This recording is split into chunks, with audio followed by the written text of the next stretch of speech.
Isang mapagpalang gabi po sa buhay ng bawat isa. Nais ko lamang pong maghayag ng salita ng ating Panginoon. Hindi ka niligtas ng Panginoon para manatiling nakaupo. You are not saved to stand still. You are not saved to sit still. You are saved to be sent. Ligtas ka ng Panginoon para isugo ng Panginoon. Ipadala ng Panginoon dito sa mundo upang ang mundong ito ay makilala sa ating Panginoong Jesucristo.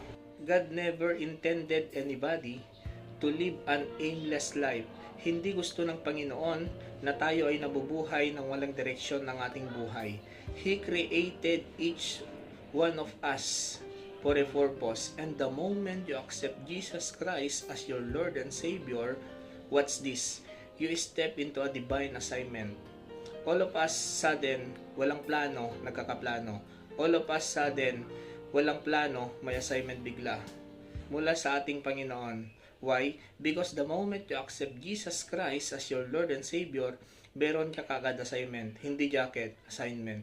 So every Christian is not just saved, you are sent.